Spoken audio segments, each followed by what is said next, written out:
So I'm pretty sure the reading slump is over. I'm still so fucking behind on my Goodreads goal though, like, Jesus Christ. Hi BookTube, I am a Rebecca without my Sarah again. But I do have a teacup and a teapot that's clearly full of tea. And this, we don't have to look at this. We'll keep it there though because I still need it. I have the table now. I call it the tea hag table. I've been on the hunt for a tea hag table for a little while. It's kind of small. Now that I'm sitting at it, I'm like, this is enough for like my massive boobs. And then we're gonna have to fit in Sarah's massive boobs. We'll figure it out. That's like what we do. We'll finagle it. And by we, I mean Sarah will finagle it because I suck at this. But these are my shelves. You can like really see my shelves more now. The green shelves are the books that I haven't read yet, and then above them are shelves that are built into the wall, and I have read those. You can see more of my TBR now from this angle. So you could just see all of my shame. This isn't even all of my shame. This is like a section of my shame of books that I just keep buying.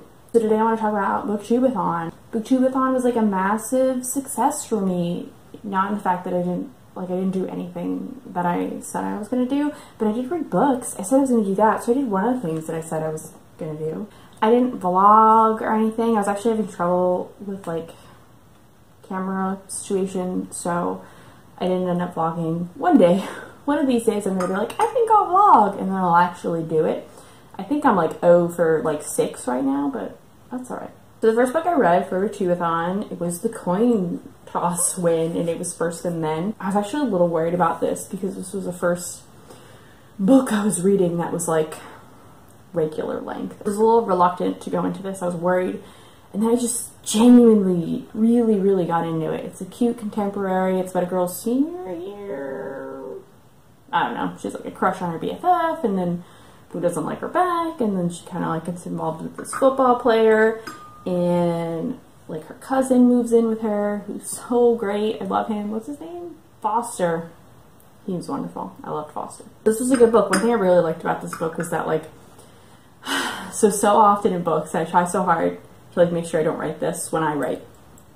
The characters are just like this one little thing. Like a cheerleader is a cheerleader, and she's also preppy and girly and just like everything you expect a cheerleader to be. But in this book, there's like a football player who's really funny, and people like him, but he's not like the really popular guy. And there's a football player who's like socially awkward and really quiet, and like people don't understand him because he doesn't really like parties or know how to communicate with people. And then there's a football player who also really likes nerdy shit. And I really appreciate that because it's not like every jock is just a jock. It's not like people who like board games don't like sports, you know, like these things can cross over to each other. So I loved that, and I love that the protagonist wasn't like popular, she wasn't unpopular, she was just like a person who some people thought was funny, and she just existed and went through high school that way. And I think that's most people's high school experience. Most of us just kind of breeze through, and we have our group of friends, and we do our shit, and that's how we spend high school. And it's cool to find a character who was like that. She went to parties sometimes, but she wasn't the center of attention. But she didn't sit at home alone and read books and cry. The second book I read for BookTubeAthon was American Street, which I've been meaning to read for a while. This is for the beautiful spine, by the way. I cannot remember what challenges I completed, and I didn't look them over beforehand. All I do know is that I didn't at any point read a book wearing a hat the whole time because it's hot as fuck, and I didn't want to. So I read American Street, and I really did love it as much as I was expecting to. It is about a girl who she was born in America but then grew up in Haiti, and she just immigrated to the country. She moved back, I guess, but you know, she's born and she didn't really live here. Anyway, her mother ended up getting like stopped at the airport and wasn't able to like enter the country. Well, she entered the country, but she wasn't able to go with the main character. So it's a lot about the protagonist like living in Detroit and getting to know her cousins and falling in love and trying to get her mom back to her, which is really sad. There's a lot going on, and I read some negative reviews of this, and I kind of understood some of the problems I have. Is like, there's a romance that happens pretty quickly, and it does like take over the book a little bit, and I understand when people complain about that. I'm gonna be honest, you shouldn't give a shit when that happens. That's one of those tropes that like, I genuinely rarely care when like a romance that you didn't expect takes over the story. I know a lot of people are like, this isn't what was on the back pamphlet or whatever. I wasn't expecting a romance, and I'm like, well, I wasn't expecting a romance. I also, like, I'm gonna be honest, I think right now I'm in like a post-reading slump high. I don't know if this ever happened to you, where you like just get out of a reading slump and you're like, oh god, books are the best, and you just start reading them, and like all of them are good. So there is a chance that every book that I read, I think I rated them all 5 stars. There is a chance that it's partially because of my like post-slump high that I'm in right now. Next book I read, I've also been reading for a while, and it's The Smell of Other People's Houses. And I knew so little about this book going in. I just like the cover and the title really got me, because like, it just follows a few people who live in Alaska. I have noticed about myself that I love stories like this, where it follows like a few people, and they kind of know a lot of the same people, and they're connected in some ways occasionally. But a couple of them are strangers, but their paths like cross briefly, you know what I mean? Like, it'll switch to someone else's point of view, and they'll mention like passing a character, and you're like, oh, I know that character, because you've just been like in their head from their point of view, and you're like, oh my god, go to them, stop, say hi. They're super cool. Genuinely love every character in their point of view. Some of them more than others, but by the end, there were a couple of point of views that at the beginning I was a little unsure about, and I'm trying to remember who in particular. Dora! Wow, I opened Dora right away.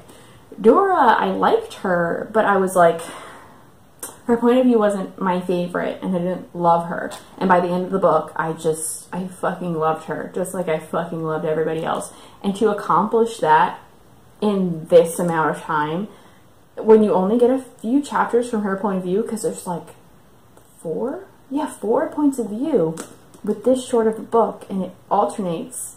They each get, I think, 4 chapters or something like that. So there's like, you get so little time with each person. So to accomplish like me being on the fence about a character to me like passionately fighting for them in this shorter time, I think that's a huge testament to Sue-Hitchcock's writing. The next book I read was Home.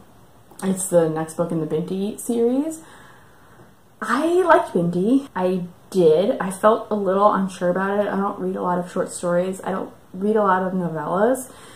So I was kind of like not 100% sure how I felt about Binti, I guess. It was really cool, and it really caught me by surprise because I knew so little about it. And that's why I'm not going to talk about it very much. All you need to know it is about, it's a sci-fi story about a girl leaving home for the first time. And that's all you really need to know. And it's so short, and it's a really quick read. And this one was too. And I loved this. I really, really did. It filled, I don't want to say it filled any voids, but it was like Binti. I was like, this is good, but I wanted more time, and this is where I got that more time. That made sense. That was a good sentence. That was a really good sentence. I needed more time, and this is where I got more time. The last book I did manage to finish, it was really funny. I got to day 6 of BookTubeAthon, but I thought it was day 7, and I got halfway through this book, and I was like, well, you know, I read 4.5 books. That's pretty cool. And then the next day, I ended up binging and finishing the book, and then I realized BookTubeAthon wasn't over. So I did finish this in time, which is really exciting because I've been meaning to read this book basically since it came out. And it's Speak. I don't really know how to explain my experience with this novel. I think I knew more than I was maybe supposed to going into it. Speak is really just about a girl who went through some trauma over the summer, and she's starting high school, and she's massively depressed, like massively depressed. And it was a tough read, which I expected. I did know going into it really like what had happened to her, which is something that you don't really like. I think know for sure until about the halfway point. I think you probably would have known a little bit earlier. It was rough. It was very good. It was very unique. The way it was written was very unique. The dialogue wasn't written like standard dialogue because our protagonist doesn't talk very much. She does talk a little bit, but not very much. She just doesn't really want to talk to people. The dialogue is almost written like a screenplay. In that sense, it's not woven into the narration. I want to see the movie now. I didn't realize Kristen Stewart was the protagonist in this. It's not available really anywhere, so I'm gonna have to like rent it, I think, or something like that. Rent it on internet things, how you rent movies. I'll just go to Blockbuster. Yeah, I'll just go to Blockbuster and rent Speak. God, Blockbuster was good times, guys. I don't want to sound like an old person. I don't want to sound like an old weirdo, but like, that was really fun. And like, kids these days don't understand. I'm gonna be that person right now. How fun it was to just be like, guys, let's go to Blockbuster. And you wander through and fight over what movies you get. And then at some point you compromise, which means none of you get the movie that you really wanted. But then you end up watching it anyway. Or you go with your sisters and they're older than you. So they're like, we get to pick the movie because we're older. And you're like, well, fuck you. And then, we didn't say fuck you because you were like 7. And then you got introduced to movies that were really great that you probably shouldn't have been watching at such a young age. Like The Craft. Netflix is so much better. I don't know why I'm talking about Blockbuster like it was great. Like, Netflix is way better. I think that's it. Thanks for hanging out. I enjoyed BookTubeAthon. Thank you. Oh my god. Ariel. Who did that? Who does BookTubeAthon? It was a really great way to get out of my slump, to do like the challenge that Sarah and I set up, which was like reading short stories and then reading a childhood favorite and then reading like a quick popcorn read. I did all 3 of those things, and then I picked a bunch of short books for BookTubeAthon. It was such a perfect readathon to get me out of the slump. A 7-day, just read as much as you can binge, that was great, and I highly recommend it. I had too much wine, as usual, so, and I work in the morning. I made mistakes. I'll see you next time, BookTube, when hopefully Sarah's here.